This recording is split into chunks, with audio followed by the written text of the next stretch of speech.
Bienvenue sur le podcast du regroupement des jeunes conseillers du Québec. Le podcast où les histoires inspirantes propulsent les conseillers indépendants de demain. Mon nom est Jade Quentin, votre animatrice pour le podcast des conseillers de l'avenir, propulsé par UV Assurance. Bienvenue sur un nouvel épisode du RJCQ, le podcast des conseillers de l'avenir. Aujourd'hui, je suis vraiment contente de recevoir Dimitri, qui est sur notre CA, mais aujourd'hui, on lui pose des questions et d'avoir comme co-animatrice Alison. Merci d'être là. Merci, Jade. Merci, Dimitri, notre collègue du CA, effectivement. Oui. Merci de l'invitation. Merci d'avoir pensé à moi. Je pensais pas que j'étais si pertinent, mais bon, j'imagine qu'on va trouver quelque chose. C'est ce qu'on va voir aujourd'hui. Yes. Finalement. Mais non, je suis convaincue que tu auras un beau bagage à nous apporter. Puis, on avait toute envie de te recevoir parce qu'on avait plein de questions pour toi. Fait qu'aujourd'hui, on te pose des questions sur un peu qui tu es, sur qu'est-ce que tu fais. Puis, on est vraiment contents. Puis, pour commencer, je vais laisser Alison te présenter. Oui, donc, œuvrant dans les services financiers depuis 2018, tu as eu la chance de ratisser large dans la pratique de conseiller. Tu as obtenu tes permis de représentant en épargne collective et conseiller en sécurité financière aussi en 2019. Tu as évolué dans plusieurs rôles, organisations, pour finalement se concentrer sur ton rôle actuel au sein de l'IFSTA, un cabinet qui spécialise dans la prise en charge de la clientèle dite de masse. Toujours aussi aujourd'hui un lead acquisition et partenariat et traite chaque semaine avec des conseillers dans des marchés pour réaliser des transactions gagnantes pour tous, les conseillers et leur clientèle. Est-ce que ça fait du sens? Tout ça a beaucoup toi. de sens. C'est moi. Super! C'est bien moi. Hey, super. Bien, moi, je laisse savoir, Dimitri, pour commencer. Qu'est-ce qui t'a apporté à vouloir être dans le domaine des services financiers? Parce que je pense que tu as un homme quand même assez artistique. Oui, j'ai un homme artistique, mais j'ai un penchant pour le développement de soi. Puis je m'explique, là, c'est que ma facilité dans la vie, c'est ce qui est plus orienté vers les lettres et la créativité.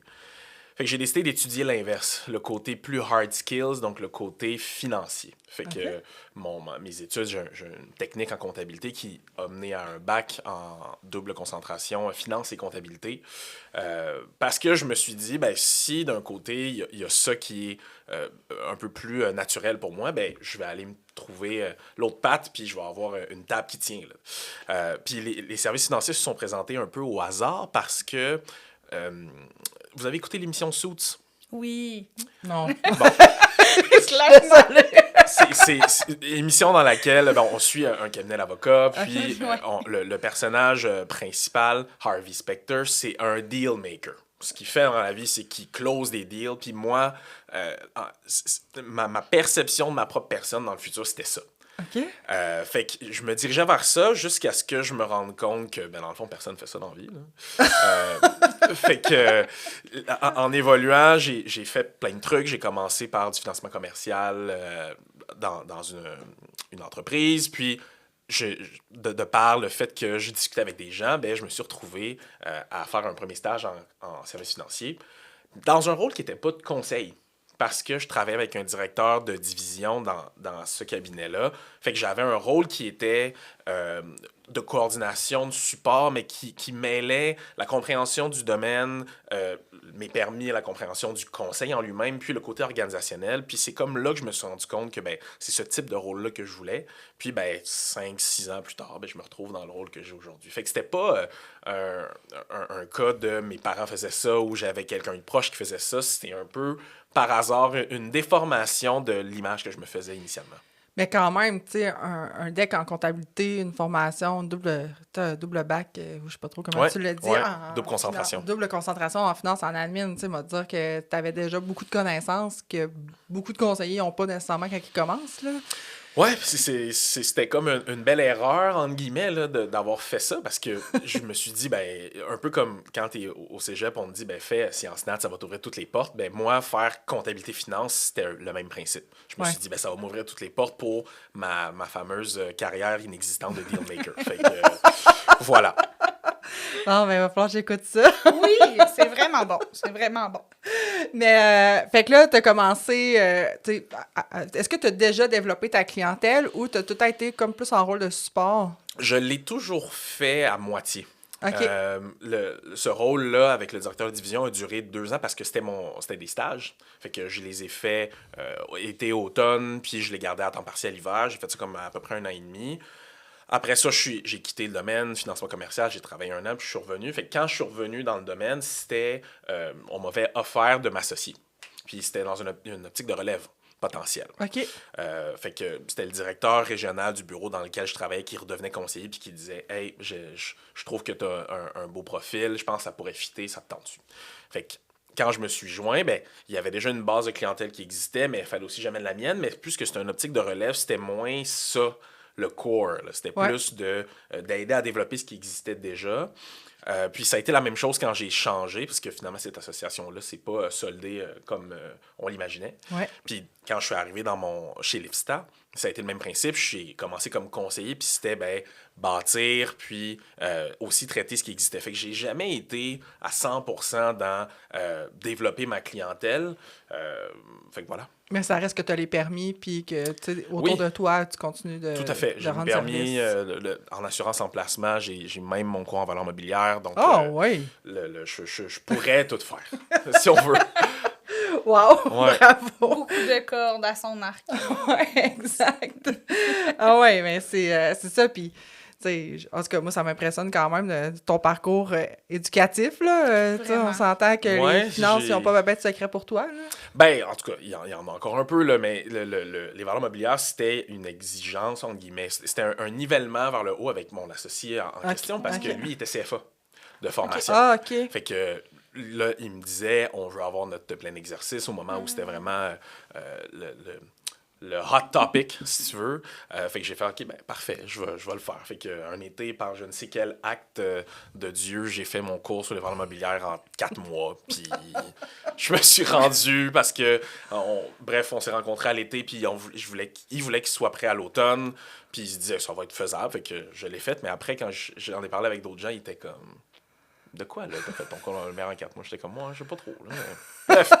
Fait que c'est ça. Fait que c'était pas... c'était pour me mettre à niveau avec la personne avec qui je travaillais que ça s'est passé. Sinon, je pense pas que ça aurait été une impulsion que j'aurais eue. Non, j'imagine. Ben, tu sais, surtout dans un rôle, là, comme tu as un rôle présentement plus de développement, de ce que j'en comprends. Oui, pas mal 100% développement orienté vers l'acquisition, un peu comme Alison l'a présenté tantôt. Nous, le cabinet traite du marché de masse, puis par marché de masse, on parle de gens qui ne sont pas catégorisés par les institutions financières ou bancaires. Donc, vous n'êtes pas médecin, vous n'êtes pas dentiste, vous n'êtes pas chiropraticien, vous êtes monsieur, madame, tout le monde et vous avez besoin de conseils. Puis la stratégie que le cabinet adopte, c'est celle de faire l'acquisition auprès de conseillers. Fait que je viens de voir Jade, je te dis... Il y a des gens dans ta clientèle qui fitent moins dans la niche que toi, tu as déterminée. Est-ce qu'on pourrait s'aider mutuellement? Je vais dire, je te libère de ça, puis nous, ben, ça fit dans le modèle qu'on traite, puis c'est comme ça qu'on grandit. Bien, c'est ça, je suis vraiment contente qu'on en parle, justement. Parce que, ben, je pense que tout conseiller a intérêt à segmenter sa clientèle, à remanier, parce que, tu sais, on en parle souvent, t'as-tu un adjoint, t'as-tu, tu sais, la paperasse, tu sais, plus que t'as de clientèle, plus que de paperasse, ça devient lourd à un moment donné. Un conseiller, tu sais, je sais pas si on voit encore ça aujourd'hui, peut-être que tu me démentiras, mais, tu sais, des conseillers, là, me semble, du temps de mon père, qui ont 2000, 3000 clients, là. Hey, ça n'a pas de sens, tu sais, cette histoire-là. Puis je sais pas si les jeunes, aujourd'hui, ont cette vision-là d'avoir autant de clients, mais j'ai l'impression de moins en moins. Non. Ouais. Tu confirmes? Non, effectivement, tu sais, 2-3 000 clients, je vois pas comment tu peux servir tout ce monde-là optimalement, du moins, là. Ouais. Oui, ça se fait, mais... à 50 tu sais, je pense que c'est peut-être pas optimal, justement, là, au niveau peut-être une clientèle d'assurance peut être possible, là, à 2-3 000, mais en investissement... Non. Ben, je pense pas. Non, en investissement, c'est pas monnaie courante, mais le chiffre de 2-3 000 clients, lui, il l'est. Puis, il y a quelque chose que j'ai appris, parce qu'évidemment, je suis pas un doyen du domaine, là, c'est que on est à la deuxième consolidation dans le marché. C'est-à-dire, il fut un temps, je vais prendre l'exemple de ton père, où l'assurance, c'était le pain et le beurre de tout le monde. Ouais. Fait que la notion de volume était primée. Plus tu avais de clients, mieux c'était. Ouais. Puis, quand l'investissement est devenu roi, puis que les frais étaient dans le plafond, là, ça a été l'inverse. Hey, là, l'assurance, on en fait un peu moins. C'est plus un produit niche, très précis, mais on veut se mettre à faire l'investissement. Fait que là, on s'est tourné vers l'investissement. Mais ces clients-là, ils ont continué d'exister, là, les clients d'assurance. Fait que les gens, les conseillers qui ont commencé il y a 30 ans, eux, ils se retrouvent avec des 2-3 000 clients parce qu'ils ont vécu les deux. Ils ont vécu le moment où c'était ultra lucratif. En fait, ils ont vécu les trois. Le moment où c'était ultra lucratif de faire l'assurance, le moment où c'était ultra lucratif de faire du placement, et le moment où ça l'était plus. Parce que, vous le vivez comme tout le monde, là, la pression à la baisse sur les frais fait que pour le même 1000 $ de revenus, tu as besoin de 2, 3, 4 fois plus de clients en termes d'actifs en soi. Là. Ouais. Fait que dans un environnement où les gens ils font pas en moyenne 75 000 par année, naturellement, tu vas en emmagasiner beaucoup. Ouais. Fait qu'un dans l'autre, ça te donne un peu ça aujourd'hui là, dans certaines des pratiques. Puis j'ai parlé de consolidation, mais quand je dis de consolidation, c'est que il y a eu des vieux conseillers à ce moment-là. En 80, il y avait des vieux conseillers qui devaient quitter. Ouais. Fait qu'eux, leur bloc de 1000, 2000, ils les transféraient à un conseiller qui à ce moment-là en avait 20 ans, mais ce conseiller-là aujourd'hui, il en a 55, 57, 60. Puis c'est 2000 plus c'est 4000 plus... Fait que voilà, ça donne un peu ça. Puis ça, c'est une compréhension que j'ai réussi à atteindre au fil du temps, là, en parlant avec des conseillers, puis en me rendant compte que, OK, là, c'est pas anormal, dans le fond, là, d'avoir autant de clients. C'est en tout cas, en partie à cause de ça. Oui, c'est ça. Parce que c'est ça, aujourd'hui, tu étais sur le podcast parce qu'on voulait justement parler de tout ça, là, l'achat de clientèle, puis comment que ça fonctionne. Puis, tu sais, moi, je suis la première à me dire comment qu'on fait pour segmenter sa clientèle. On commence par où? Là? Quand là, tu regardes ta clientèle ou tu regardes une clientèle que tu achètes, là, parce que on en entend du monde qui achète 600, 1000, 1500 clients. En tout cas, c'est complètement fou. Moi, je trouve que c'est s'acheter de la job, mais ça, c'est ma vision à moi. Mais justement, par où qu'on commence quand on veut justement penser à se délaisser de la clientèle? La première question que je pose aux conseillers ou que quand j'en parle, que je présente, c'est dans ma clientèle, c'est qui les clients que dans 5 ans, je vais vouloir rappeler? OK. C'est la question que je dis aux conseillers de se poser. Fait que sur 1000 clients, là, descends les noms, la plupart d'entre eux, tu les connais. Puis ceux que tu connais pas, la réponse est simple. Là, mais c'est qui que dans 5 ans, je vais vouloir rappeler? Parce que le nerf de la guerre, c'est le rapport entre le temps qu'on passe et la rémunération qu'on reçoit. Mais ce qu'il y a entre les deux, c'est notre niveau d'investissement, c'est notre niveau d'implication dans les affaires du client. T'sais, on connaît la recette, il faut que tu traites ton client en 360 parce que tu veux t'ancrer puis tu veux limiter la compétition. C'était beaucoup ça avant. Aujourd'hui, c'est plus orienté vers le service, mais un dans l'autre, ça revient à la même chose. Là. Plus ta relation est profonde avec le client, plus c'est facile de le garder puis de le faire grandir puis de le grandir avec. Mais pour ça, ça prend du temps. Fait que c'est la première question à se poser. À partir de ce moment-là, on tombe après dans le côté qui est un peu plus quantitatif. C'est-à-dire, est-ce que j'ai une niche, moi? Moi, exemple, je veux traiter les infirmières. Parfait. Dans mes 1000 clients, j'ai combien d'infirmières? 300. Good. Les 700 autres, est-ce que ça veut dire que je les flush? Pas nécessairement, là. Parce qu'ils ont une valeur autre. Ils ont peut-être une valeur quantitative. Ils ont peut-être été des gens qui ont référé des clients. Ils ont peut-être été des gens qui ont des habitudes qui fit avec ma façon de traiter. Fait qu'il faut élargir un peu plus le spectre puis sortir du « lui, il n'a pas le bon actif, je le flush ». Et il y a aussi la notion de groupes familiaux. J'ai le père, je vais dire la mère, parce qu'on dit tout le temps le père, là. La mère. Merci. La mère est ma cliente la plus nantie. Puis j'ai sa fille qui, elle, est plus dans la tranche en bas. Est-ce que je veux nécessairement séparer les deux? Peut-être que oui, peut-être que non, tout dépendant comment ma relation elle évolue avec chacune d'entre elles. Fait qu'il faut comme passer un peu le stade du chiffre, là, puis de la valeur monétaire du client, puis se rendre dans le côté plus relationnel de la pratique. Parce qu'au final, ce qu'on vient protéger, c'est notre pratique. Ouais. Fait que segmenter sa pratique de façon cavalière ne vient pas protéger notre pratique nécessairement parce que ça augmente le risque à un autre niveau. Là. Fait que c'est ce qui est à sous-peser généralement. Là. Intéressant. Moi, c'est côté deal. Mettons, Ouais. tu t'en parlais un petit peu là, tout à l'heure, mais je suis intéressée à savoir, il y a probablement des pièges à éviter. J'aimerais ça voir, tu sais, autant du côté de l'acheteur dans sa préparation, tu sais, quelles données il doit analyser, Ouais. autant sinon du vendeur, tu sais, de sa clientèle. Est-ce qu'il y a des petits trucs, tu sais, à éviter ou à faire comme on va le faire autrement? Ouais, bonne question. Je vais prendre le côté acheteur en premier. Tout ce qui est structure de rémunération des produits. Frais différés, ceux pour lesquels ça existe encore, là, parce qu'on sait maintenant que, à part en fonds distinct, tu peux plus vraiment faire ça, mais nous, on travaille, puis moi, je le réfléchis en rémunération nette. OK. Fait que, exemple, pardon, le client, il a 1000 pièces dans un compte, puis il est à frais différés, toi, tu l'achètes à la 3e année. Ben, on le sait très bien qu'il va rester on le sait très bien. Faut que tu te doutes qu'il va rester 2 ans qui sont à valeur zéro. Fait que si tu travailles pas en rémunération nette, ben, le conseiller va te le vendre comme s'il y avait une rémunération dessus. Alors que lui, il l'a déjà pris. Ouais. Fait que cet aspect-là, généralement, premier aspect important. L'autre aspect, c'est le type de produit que tu achètes. Par type de produit, ce que je veux dire, c'est que une phrase que je dis pas souvent, mais que je développe dans ma tête quand j'en parle, c'est la meilleure vente que moi je peux faire, c'est celle qui a déjà été faite par quelqu'un. Mais pour ça, il faut que ce soit le même produit. Fait que si moi je suis habitué de vendre l'inval puis que j'achète un book qui a juste la maladie grave, je ne vais rien faire avec ce book-là. Parce que je pourrais pas convertir, je pourrais pas approfondir le book que j'achète. Je sais pas si c'est clair ce que je dis. Je pensais que c'était l'inverse qu'il fallait faire. Ben, c'est pas une question qu'il faut pas. C'est juste que ce que tu veux, encore une fois, c'est travailler dans tes forces. Fait que si toi, t'es bon à vendre de l'inval, puis que l'inval a déjà été vendu, puis que ce qui reste à vendre, c'est la maladie grave, ben, tu vas pas le convertir, ce book-là. Parce que toi, t'es bon à vendre l'inval. Fait que oui, il reste de la maladie grave à faire, mais c'est pas un produit avec lequel t'es à l'aise. C'est pas un produit avec lequel t'es habile. Fait que tu vas l'acheter, OK, le revenu, tu vas le recevoir dans 3 ans, mais tu t'es acheté de l'admin, là, Ouais. à court terme.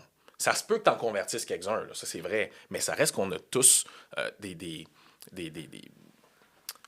inclinaisons au niveau des produits qu'on aime vendre. Fait que là, je parle d'assurance beaucoup. Là, Ouais.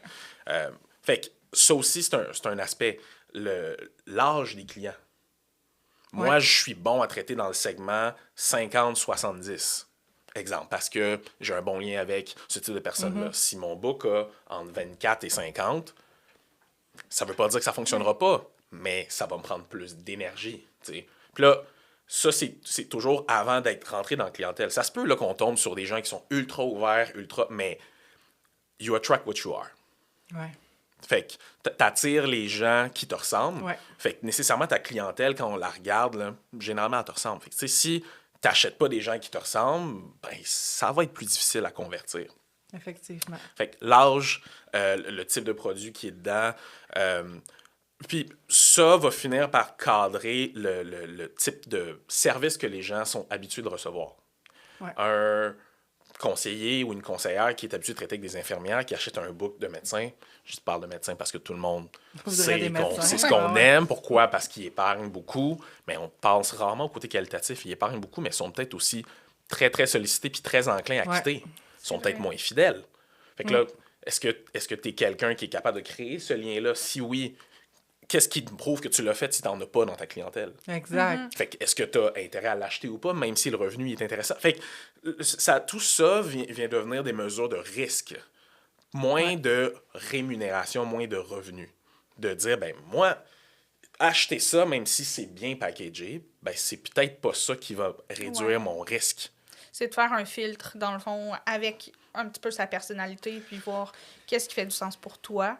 Parce que ce qui fait du sens pour toi peut ne pas en faire pour notre collègue à côté. Là, exact. Puis au-delà de la personnalité, les faits. Ouais. Ta clientèle est composée de quoi, puis c'est dans quoi que tu vends, puis c'est dans quoi que tu vends pas. Ouais. Parce qu'il n'y a rien de pire que de patauger pour vendre un produit. Ouais. Ouais, puis moi, je parle pour moi, là, mais ça m'a jamais vraiment intéressé d'acheter une clientèle parce que je me dis, s'il faut que j'arrive puis que je déteste me vendre, je déteste avoir à vendre, en fait. Là. C'est bizarre, mais c'est ça pareil. Ben, t'arrives dans une clientèle qui a zéro fit avec toi, c'est doublement difficile, là. C'est comme... c'est pour ça que ça fait tellement de sens ce que tu dis. sais, d'avoir à percer, tu sais, ces gens-là, parce que là, bon, tu les as rachetés, tu les connais pas, puis ils savent pas t'es qui, fait que tu recommences à zéro. Ben, quasiment à zéro, là. Fait que s'il y a pas de fit, tandis que là, si tu sais que tu es habitué, exemple, on prend l'exemple des infirmières, tu es habitué de faire des infirmières, tu arrives, tu as déjà une expertise, tu as déjà une confiance supplémentaire, les gens le ressentent, bien, ça va déjà être plus facile. Là. Puis c'est beaucoup dans le langage. C'est-à-dire que on s'entend, là, traiter une infirmière salariée puis traiter un chiropraticien salarié, c'est la même affaire. Ouais. Mais c'est dans le langage. C'est savoir que ces gens-là, ils aiment entendre ce type de discours de par ce qu'ils font dans la vie. Là. Savoir qu'ils ont une inclinaison pour tel type d'investissement parce qu'encore une fois, on est grégaire, les gens se ressemblent. Fait qu'il va y avoir des chiropraticiens qui ont une très haute tolérance au risque puis d'autres qui en ont moins. Là. C'est pas ça l'enjeu. Mais c'est que ils vont traîner avec des chiropraticiens, ça va nécessairement se parler, fait qu'ils s'influencent. Fait que même chose pour toi. Là. Si tu traînes avec eux, tu finis par te fondre dans la masse. Là.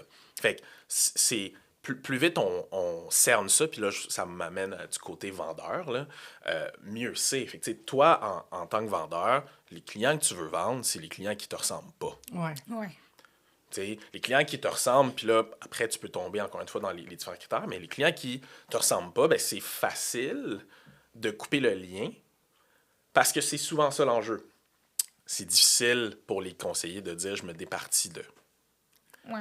Parce qu'on est dans une business de relation. On vend pas des colonnes de chiffres. Là, C'est ça. même si, ultimement, c'est comme ça que c'est traité. Ouais. On transfère des relations. Ouais. Fait que quand on pense à « Ah, mais là, tu sais, elle, c'est la cousine de... » Puis là, on se met à faire des liens qui, au fond, sont délétères là, à notre quotidien. Ouais. Là, ben, ça nous aide pas à avancer. Fait que du côté vendeur, sans dire que c'est un piège, mais c'est un peu une mauvaise manie, c'est d'avoir la difficulté à tracer la ligne. De dire, ben ça, c'est des gens qui ne me ressemblent pas et qui ne me ressembleront pas. Je reviens à ma question tantôt. Dans 5 ans, est-ce que je vais vouloir l'appeler ou est-ce que quand je vais l'appeler, on va avoir du plaisir tout le monde ensemble ou pas? C'est ça. Fait que, il y a ça, puis il y a aussi le risque de ne pas en vendre assez. Segmenter, c'est fait pour s'acheter du temps. Ouais. OK? Mais, on s'entend, c'est des vases communicants. Tu vends un morceau parce que tu veux développer de l'autre bord. Mais si à toutes les fois que tu vends moins que ce que tu développes, ton problème est constant. Fait que là, tu te retrouves à toujours devoir refaire le travail et plus on a de clients, plus c'est fastidieux comme processus. Ouais. Fait que il faut trouver le moyen, sans être arbitraire, là, il faut trouver le moyen de tracer la ligne assez haut pour que quand mon vase se remplit, ben, qu'il ne vienne pas excéder ma capacité. Mm-hmm. Tu sais? Et, ben, en amont de ça, il faut définir notre capacité.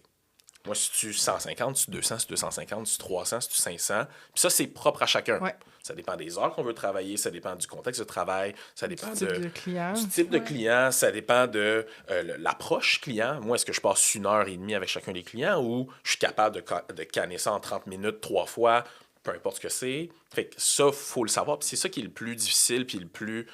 c'est ça qui est un peu plus un art pour le vendeur, là, de dire, OK, mais moi, c'est 300. Moi, c'est 250. Puis, breaking news, c'est toujours trop. C'est toujours trop.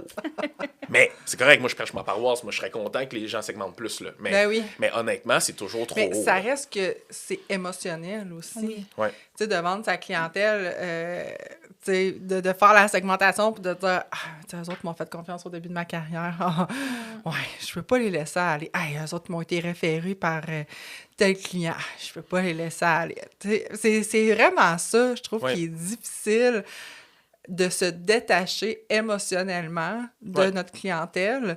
Puis, tu sais, des fois, c'est facile parce que, bon, ben, tu sais, comme moi, j'ai de la clientèle orpheline, cette clientèle-là, j'ai aucun attachement, mais les clients que tu as développés de zéro... Tu y tiens normalement. Il y en a que plus tard, ils rentreront moins dans ta niche, un peu comme t'expliquais, mais tu te dis... Ils m'ont encouragé dès le début, comme tu disais, genre, c'est difficile, puis, tu sais, de... gérer aussi la transition des fois parce que la coupure se fait pas nécessairement. Tu sais, le 8 avril, par exemple, t'es mon client, mais le 9 avril, t'es plus là, bye-bye, c'est le nouveau conseiller. Je sais pas si tu pourrais nous parler un petit peu de cette transition-là, justement, entre vendeurs, acheteurs. Est-ce qu'il y a une norme dans l'industrie? Parce que je m'y connais vraiment pas en achat clientèle. Avant cette question-là, j'aimerais ça aussi. Vas-y. Excuse-moi, Alison, non, Pas mais de j'aimerais problème. ça savoir, tu sais, justement, là, quand tu es un acheteur, là, c'est Ouais. comment que tu vas définir, mettons, la clientèle? C'est quoi les grandes lignes, mettons, là, de qu'est-ce qu'il faut savoir avant de l'acheter, avant la Sur la clientèle. Ouais, Ouais. c'est ça. OK. Tu sais, comment qu'on évalue tu sais, C'est vrai. sa Au niveau clientèle? du prix, ça vaut combien? Parce qu'on entend plein de choses, là. Mais Fait que- c'est ça, est-ce que c'est justement, tu sais, il faut que tu saches, je donne des exemples, là, mais tu pourras surenchérir, mais tu sais, est-ce que, bon, la moyenne d'âge, le type de produit, tu sais, on a parlé du type de produit, mais tu sais, il faut vraiment faire sa propre segmentation, mais c'est quoi les infos pertinentes vraiment à avoir en main, là? Tout à fait. Je garde Alison, Oui. je vais faire... Bon, on y reviendra, transition, c'est vraiment sûrement. important, mais... Je vais vous donner notre formule. OK? Oui. La moyenne d'âge, ça, c'est 1. Le nombre de contrats qu'on prend. Parce que ça, c'est ce que j'appelle une dette administrative potentielle. C'est pas le nombre de clients, le nombre de contrats. Le nombre de contrats. OK. On parle d'assurance. Là, Oui. tu sais. Après ça, les clients sont... À quel point ils sont technologiques ou pas. OK. Pour nous, c'est important parce qu'on a un outil qui nous Ouais. permet d'en prendre en charge plus. Pour vous, c'est plus un lien à faire entre est-ce que moi, je fais des rencontres, beaucoup Teams, beaucoup Zoom ou pas. En termes d'informations plus précises, là, ben, évidemment, tout ce qui identifie le client, mais ça, faut que tu aies une entente signée avant pour t'assurer que tu respectes toutes les normes de loi 25, le partage d'informations. Là. Mais disons que tu n'as pas le nom et que tu ne peux pas identifier le client. Là. Tu veux sa police, tu veux la prime qu'il paye annuellement. Fait que la police, on veut le type, là. C'est une temporaire, c'est une permanente, parce que la rémunération sur ces produits-là sont différentes. Là. Fait que moi, j'ai mappé la rémunération moyenne sur tous les types de produits, puis je le pondère en fonction de. Après ça, ils sont dans quelle compagnie? On n'en nomme aucune, mais on sait qu'il y en a certaines avec lesquelles on préfère traiter que d'autres, parce qu'on connaît mieux leur processus, parce qu'on a un inside sales qui est très bon. Fait que ça, encore une fois, moi, je le rajoute dans la catégorie dette administrative. Pourquoi? Je nomme aucune compagnie. Mais si la compagnie A, je traite souvent avec eux, c'est facile, on échange beaucoup de business ensemble. Ouais. La compagnie B, chaque fois que j'envoie un dossier, ça prend 3 mois, la tarif, c'est l'asile, ben, je vais tenter de m'orienter vers la compagnie A. Par contre, si dans mon book, j'ai A et B, le book que j'achète, j'ai 50% de A, 50% de B, mais mon prix va être influencé par le fait qu'il y a 50% de ce book-là que je suis pas bon à traiter puis que je veux pas traiter. Mais je vais le prendre parce que ça reste que il y a un revenu qui vient avec, mais je vais le factor in, je vais le prendre en considération. OK. Je sais pas si c'est Ouais. clair, là. Ouais. Fait que le type de compagnie, le type de produit est important quand on parle d'assurance. Au niveau placement, j'ai parlé de la structure de Raymond au niveau des produits. Le type de fonds aussi. Parce que si moi, je suis habitué de traiter avec de l'autogéré, puis lui, il fait des comptes au nom du client tout le temps, pas la même gestion. Quand je vais rencontrer le client, le processus, la mécanique derrière est différente. Encore une fois, dette administrative potentielle, tout dépendant de ce que moi je suis habitué de faire. Ça se peut que pour moi, l'autogéré, ce soit plus compliqué parce que je fais au nom du client, puis ma mécanique, elle roule, puis c'est facile à prendre en compte aussi. Les types de compagnies. Moi, je fais des portefeuilles avec compagnie XYZ, lui fait des portefeuilles compagnie ABC. Va-tu, il fait pas dans mes modèles, j'ai un KYP à remplir. Je connais pas cette compagnie-là. Qu'est-ce que je fais? Ça va-tu dire que ça me rajoute la job au moment où je rencontre ces clients-là? Parce qu'il faut savoir qu'à l'acquisition, tu dois tout remettre à jour. Ouais. KYP, KYC. Fait que c'est à prendre en compte. Ah oui. Fait que, en tout cas, pour moi, c'est un peu ça les grandes lignes. Puis après, moi, ce que je rajoute plus dans les transactions d'assurance, ben, c'est que je viens bonifier ou impacter la valorisation de base en termes de rémun. Fait que je le sais que dans le bloc d'affaires, il y a 70% de temporaire, 10% de permanente, puis 10-10 pour le reste. Mais ça me donne une rémun globale. Puis après ça, je pondère en termes de compagnie. OK. Fait que je dis, ben, je sais que c'est ça me donne une valeur X. Puis de cette valeur-là, si j'ai 70% du book qui est dans des compagnies que je suis pas bon à traiter et que j'ai pas de plaisir, ben, je vais impacter la valorisation comme ça, puis je vais dire, tiens, voici ce que moi je paye.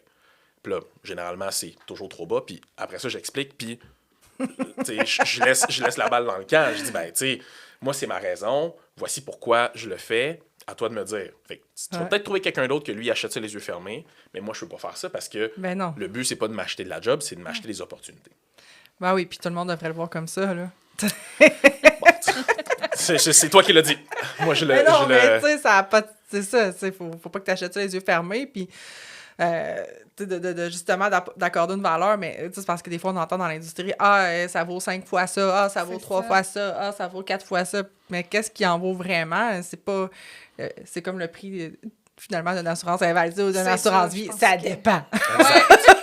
Exact. Ça dépend, puis ça m'amène, ça me fait un bon segue pour la question d'Alison, qui était, oui, sur la valorisation.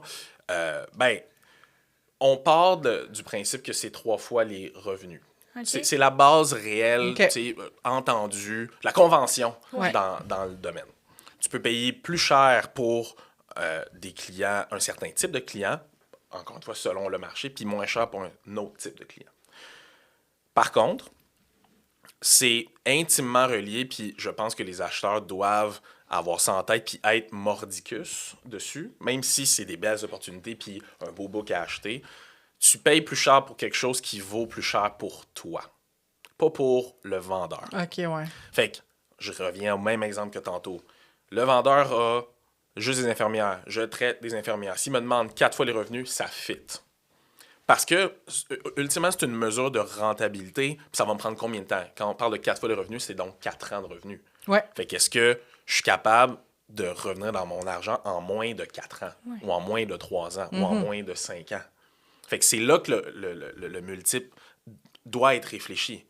Tu sais, je veux-tu être là-dedans pendant 5 ans, puis c'est pas là-dedans pendant 5 ans, parce que techniquement, ton prêt est plus long que ça. Là, oui, tu achètes 3 fois le revenu, mais tu le mets sur X période avec 6 ans, Y 7 d'intérêt, ans, là, ouais, exact. Fait que la réflexion est basée sur ta capacité à rentabiliser ce que tu achètes, peu importe combien tu l'achètes. OK. Fait que ça peut être 3 fois, ça peut être 4 fois, ça peut être 5 fois, mais il y a... Puis là, je vais donner mes trucs de négociation, mais c'est pas grave. Plus l'acheteur est prêt, plus le vendeur est pressé, plus c'est facile de descendre ton prix. Ben oui. Faut pas avoir peur de le faire. Parce que, au fond, le coût d'opportunité, il est dans sa cour, pas dans la tienne. Toi, dans le domaine, on sait qu'il y a 17 000 conseillers au Canada qui vont quitter la pratique dans le prochain 5 à 10 ans. Des occasions d'acheter, là, il n'en manquera pas tant que ça. Là, non, t'sais. c'est ça. Il y en a en masse, là. Donc, ça vaut la peine d'être patient, puis ça vaut la peine de questionner avec les différentes informations que j'ai mentionnées tantôt et d'autres, là, tout dépendant de son magasiner contexte, vraiment sa clientèle, là. Ouais. Puis... Est-ce que ça répondait à ta question, Alison? Oui, Est-ce qu'il y avait autre ça chose? répondait bien. Ben, tu sais, je me demandais aussi la transition. Oui, je t'en ai parlé bon tantôt morceau. un petit peu. Oui, tout à fait. Transition, ben, un des aspects que et le vendeur et l'acheteur, puis on l'a appris à nos dépens, sous-estime, c'est la communication. Il y a une cliente qu'on a acquise dans un bloc. Elle m'a dit une phrase qui a, après ça, façonné la façon dont on prend en charge les acquisitions par la suite. Elle m'a dit, tu sais, moi, là, c'est pas moi qui ai choisi mon prochain conseiller. Mon conseiller actuel a décidé qu'il voulait plus que je sois sa cliente, c'est une chose. Mais moi, j'ai pas choisi avec qui je m'en vais. Fait que là, j'ai fait, ah ouais, c'est vrai, hein? C'est plus que, encore une fois, ça se rapprochait de la colonne de chiffres là, dans la façon dont elle s'est sentie versus le côté plus humain. C'est délicat, c'est ça. Exact. Fait que moi, ça m'a amené à rajouter des phases de communication, encore plus que j'en avais dans la transition. Puis ce qu'on demande, nous, aux conseillers vendeurs, c'est d'être les premiers à communiquer avec les clients. Que ce soit eux qui disent aux clients, « Hey, voici ce qui se passe, voici les ressources que je te donne. » C'est pas une loi, ça? C'est pas je pense pas que ce fortement soit... recommandé? C'est fortement recommandé, OK. mais je pense pas que ce soit obligatoire. Parce que, OK, ouais. Excuse-moi. Particularité. OK. Quand tu le fais quand tu changes de courtier, oui. OK. Quand tu changes pas de courtier, non. Quand tu changes de courtier, OK, d'MGA, mettons? Exactement. Ouais. OK. Quand tu changes d'MGA, oui. Oui. Mais quand tu changes pas, non. Ah, OK. OK, fait que... Je te donne l'exemple que je donne souvent. Si ton conseiller chez la banque avec le signe vert quitte, puis il change pour un autre, est-ce que systématiquement tu reçois une lettre ou à un moment donné t'appelles puis on te dit c'est Madame Y? Ouais, Voilà. c'est ça. T'es pas obligé. OK. Mais OK, je pensais que comme conseiller indépendant, il fallait aviser notre clientèle. Quand il quitte, oui. aussi, ouais. OK. Quand Quand il quitte à la retraite, mettons? Ou... Oui, quand il quitte à la retraite, exemple, pour t'informer que c'est maintenant telle personne. Mais quand je dis quand il quitte de courtier, obligatoire, oui. Mais s'il reste dans le même courtier, tu pourrais le faire de façon un peu fantôme. Informelle. OK. Exact. Ouais. Puis ça serait toléré. Évidemment, c'est pas une bonne pratique d'affaires. Ouais, là, c'est ça. mais ça serait Parce que, tu toléré. sais, des représentants, des conseillers qui s'en vont à la retraite, des fois, parce que ça m'est arrivé, là, j'avais un conseiller qui me disait hey, « Je veux te donner ma clientèle. » Il n'y avait pas beaucoup de clients, là, peut-être une cinquantaine. Je suis comme « OK, parfait, on fait le tour. » Puis là, il dit « Fait que tu vas les contacter. » Je suis comme « Ben non, c'est pas moi qui vais les contacter, ça va être toi. » Ben, il dit « Ben là, je t'adonne. » Ben oui, mais en même temps... Ce que la règle dit, c'est que... C'est ça, mon adjoint a dit « C'est une loi! » Fait que là, j'ai dit « C'est une loi! » Ce que la règle dit, c'est que le conseiller acquéreur doit, dans un délai raisonnable, informer la clientèle de la transition. OK. Acquéreur. Donc, le vendeur n'a OK, il y a pas même d'obligation en la matière, mais c'est bonne pratique d'affaires. Bon, ben en tout cas, c'est une bonne pratique d'affaires qu'il a faite. Fait que, je reviens à transition, communication de la part du conseiller qui transfère les clients. Communication du conseiller qui fait l'acquisition. Puis, entre-temps, ce que tu cherches à avoir, c'est le maximum d'informations pour pouvoir traiter les dossiers des clients en super. Parce que vous ne serez pas surpris d'apprendre que transférer des clients en assurance, ça prend... c'est ça. Oui. Certains ont commencé en 98, puis j'attends toujours. Fait que ça se fait pas automatiquement, mais entre-temps, il faut pouvoir traiter. Fait que ce qu'on a rajouté de notre côté, c'est d'avoir l'information sur le produit. Fait que, je l'ai dit tantôt, oui, le produit, c'est une chose, mais c'est quoi le numéro de la police pour que je puisse travailler par lettre de direction ou que je puisse, au cas par cas, quand le client a un besoin quelconque, son renouvellement il arrive à échéance, peu importe, ben j'ai les pouvoirs entre les mains pour pouvoir le faire, là, t'sais. Alors que si tu les as pas, là, tu te retrouves dans une situation où est-ce que tu es toujours en train de parler avec le conseiller vendeur. Ce qui n'est pas un enjeu, ce qui m'amène à, je pense, qui va répondre un peu plus à ta question encore, période de transition standard. Oui. Moi, je travaille entre 3 et 24 mois. OK. 3, c'est petit bloc, client très, très loin du conseiller qui a vendu, puis on ne veut pas trop rester impliqué ou pas du tout. 24, je rachète ton book. OK. Je rachète ton book ou je rachète un bon morceau de ton book parce qu'il y a une autre partie qui a été faite ailleurs. Fait que ça, je veux me rendre le plus loin possible. Pourquoi? Parce que la période de transition est un élément de réussite des transactions. Ce que tu cherches à avoir, c'est le plus haut taux de conservation possible des clients que tu as acquis. Puis ça passe par la transmission du lien de confiance entre le conseiller vendeur et le conseiller qui fait l'acquisition. Puis ça se fait pas en criant ciseaux. Là. Fait que 3 mois, c'est trop court. Des fois, 24 mois, c'est trop long, mais on se tient entre 3 et 12. Là. 24, ça arrive quand il y a du dégressif, là, de des gros clients, puis on va être certain que, fait que on le garde un peu plus imputable, si on veut. Là.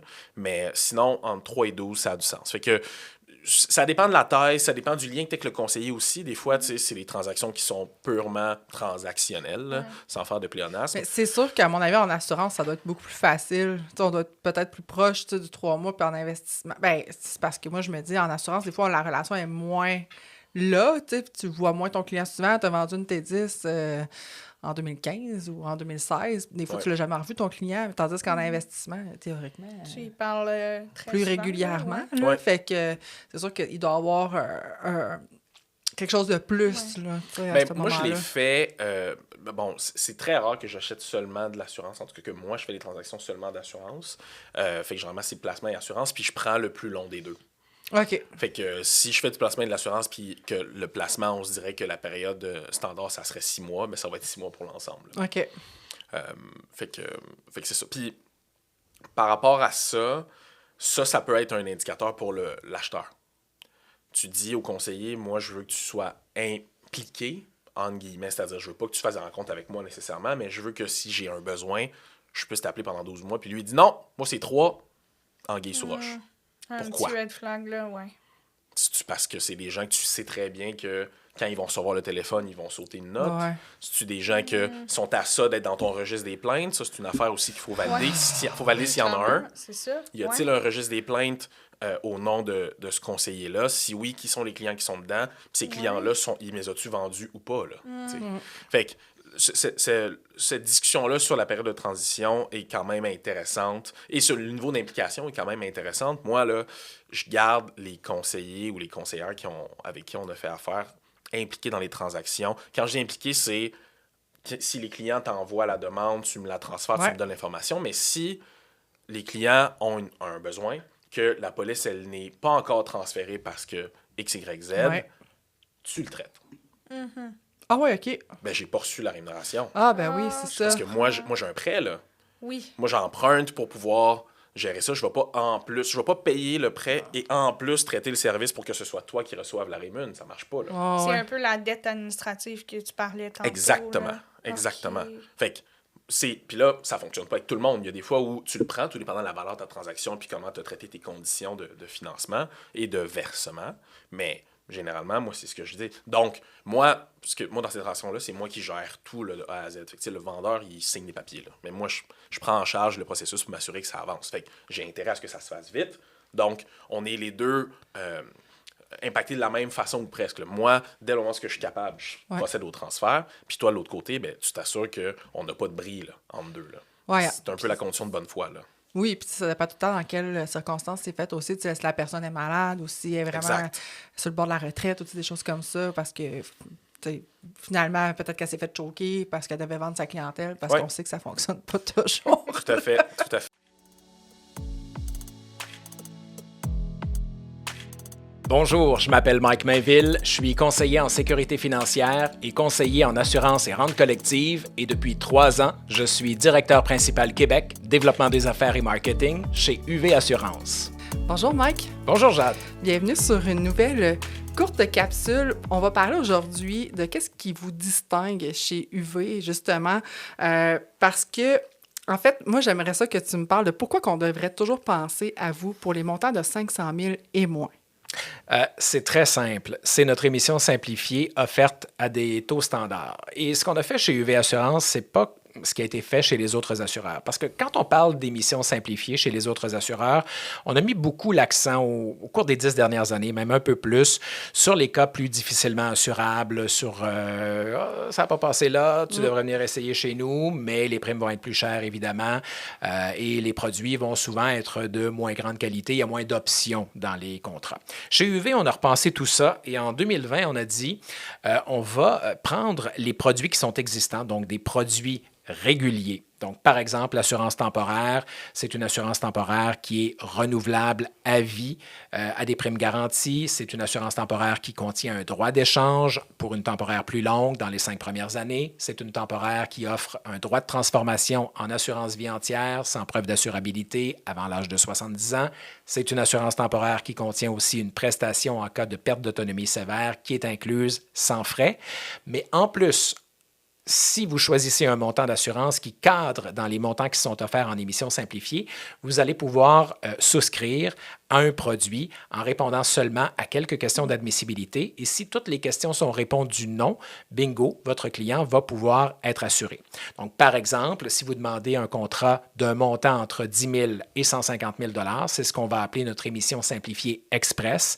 Il y a 15 questions d'admissibilité. Si votre client répond non à toutes les questions, il peut répondre oui à la première question sur le taux fumeur, évidemment. Là, c'est le taux fumeur qui va lui être offert. Mais s'il répond non à toutes les autres questions, il va avoir accès au produit demandé tout simplement sans autre question. S'il répond oui, pas de justification possible, ce n'est pas une tarification régulière, donc le client ne passe pas. Si je veux, par exemple, pour un client entre 18 et 45 ans, un montant supérieur, je veux entre 150 000 $1 jusqu'à 499 999 $. Là, je vais passer dans le processus d'émission simplifiée immédiate. Là, c'est 25 questions d'admissibilité que je vais poser au client. Encore une fois, s'il répond non à toutes les questions, il est admissible. S'il répond oui à une question, il n'est pas admissible. Et on ne pose pas d'autres questions supplémentaires. Jamais de fluide aléatoire, jamais de commande de rapport de médecin traitant. On n'ajoute rien dans le processus de sélection des risques. Mais Si vous demandez 500 000 $ et plus, là, c'est une tarification régulière qui va s'enclencher. Ce ne sera pas une émission simplifiée. Donc là, à ce moment-là, on a un paramédical, profil sanguin, urine. On va tout vérifier, évidemment, puis on peut offrir des taux préférentiels. Mais que je demande 100 000, que je demande 250 000 ou que je demande 750 000 $, c'est le même contrat. Même disposition contractuelle, il n'y a rien qui change. Tout ce que vous aimez dans le produit, il est offert pour le 100 000, le 250 000 ou le 750 000. C'est les mêmes commissions qui vont être payées, c'est la même chose. C'est juste le processus de sélection des risques qui va changer et qui est simplifié pour des montants plus bas que ceux qui sont offerts en tarification régulière. Donc, c'est ce que les conseillers viennent chercher chez nous parce que notre émission simplifiée, elle est simple. Elle est offerte à des taux standards, à des taux vraiment très compétitifs dans le marché. Puis parfois, pour des clients qui ont certains petits problèmes d'assurabilité, le conseiller, ça ne lui tente pas de se casser la tête. Je vais donner un exemple très féminin, mais que tu as déjà probablement vu. Madame a des kystes sur les ovaires et ces kystes-là ont été investigués. C'est bénin. Il y a eu 2 investigations. Le médecin considère que tout est beau. Il n'y a pas d'investigation à venir. La situation est complètement réglée. Tu le sais que si tu passes ce dossier-là en tarification régulière, ça peut être compliqué. Oui. Il va y avoir un rapport de médecin traitant qui va être commandé et tout ça.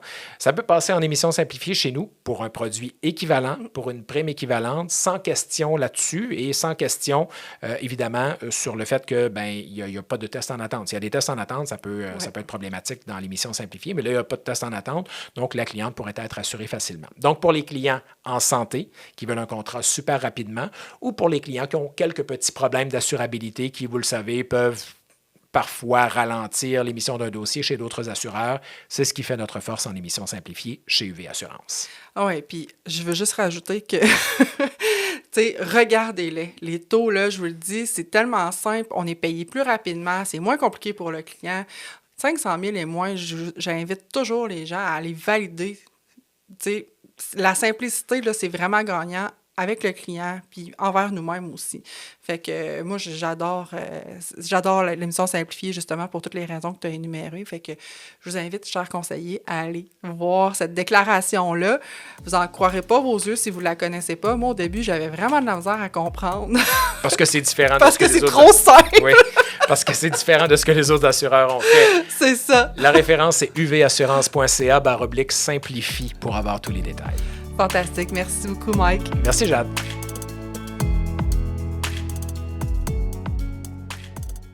J'ai une dernière question avant qu'on sorte plus vers la conclusion. Là. Ouais. Est-ce qu'il y a une valeur ajoutée? Parce qu'on le voit, là, je pense que ça se fait encore, des genres de classeurs filiales.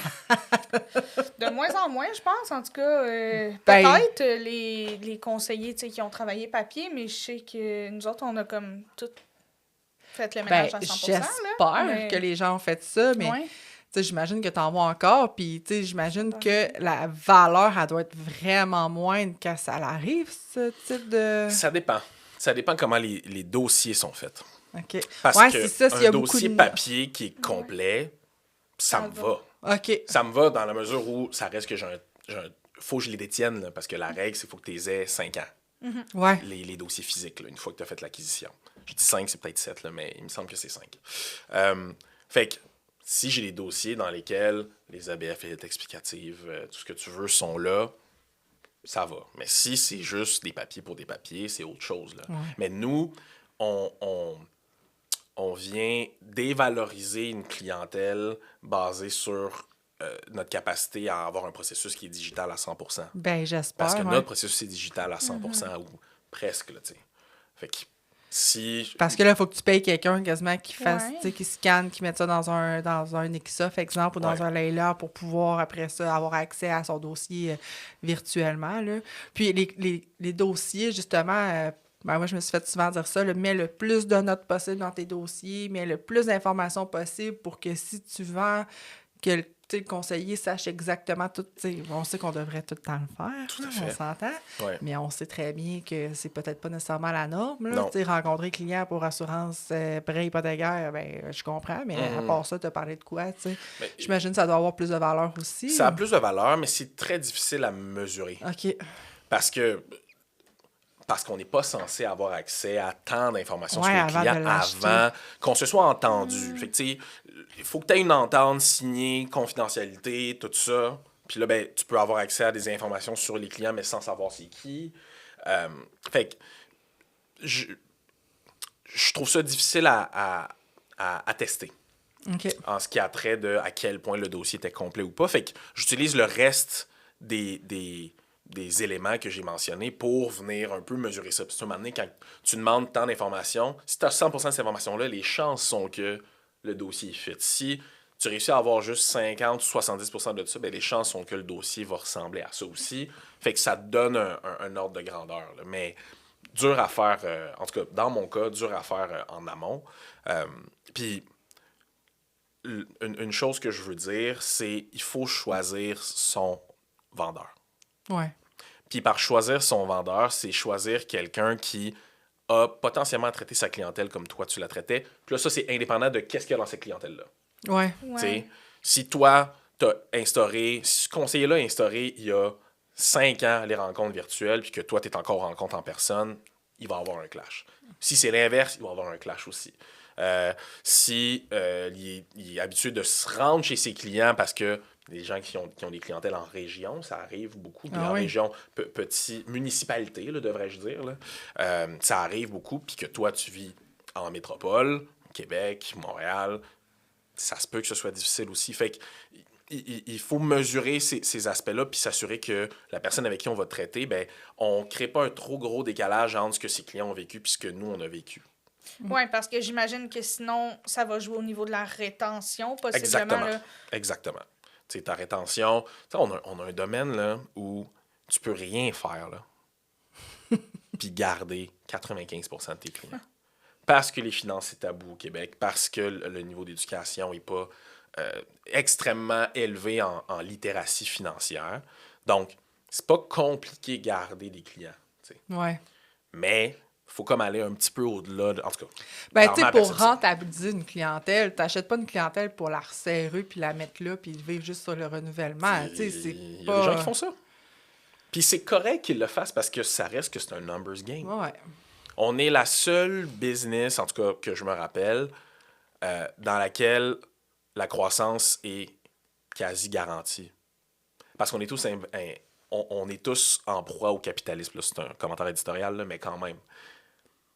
Tu as mis $1 en 1940, c'est sûr qu'aujourd'hui, il vaut plus. Ben oui. Tu mets $1 aujourd'hui, c'est sûr que dans 40 ans, il vaut plus. Ça se peut que dans 10, il vale moins, pour je ne sais quelle raison. Mais c'est sûr que dans 40, ça vaut plus. Ouais. Fait que tu peux le laisser aller, là. Ouais, Tu effectivement. pourrais le laisser aller. Ouais. Faut sortir de ce réflexe-là, mais c'est ça pareil. C'est ça les faits, là. Ouais, c'est ça. Mais tu sais, si on est un jeune, justement, qui commence puis qui achète une clientèle, tu sais, idéalement, tu l'achètes pas pour la serrer dans des classeurs puis tu sais, Non. fait que la maximiser. Fait que si tu avais justement un conseil là, à donner à quelqu'un qui dit « Moi, j'ai de la misère à prospecter, je veux acheter une clientèle », c'est quoi le meilleur conseil que tu donnerais à cette personne-là?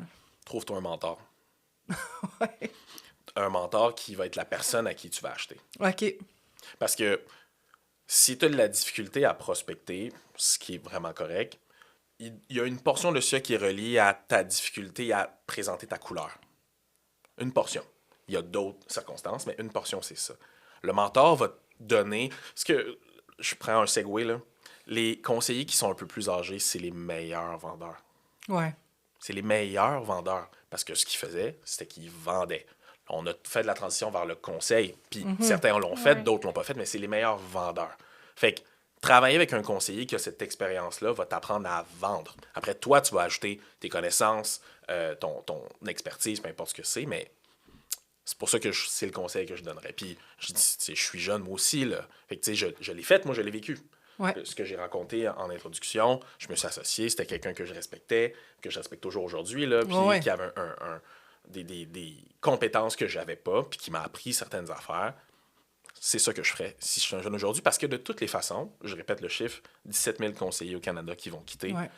C'est inévitable. Là. L'âge moyen du conseiller actuellement, c'est 57 ans. Ah ouais, c'est ça. Puis ça fait des années que c'est ça. Là, Tu sais, on le sait qu'ils peuvent travailler jusqu'à 70, là, mais si tu commences avec lui ou elle maintenant, puis que tu trouves ta couleur, puis que vous connectez ensemble, bien, toutes les questions que je posais tantôt, tu vas pouvoir y répondre pendant cette période-là.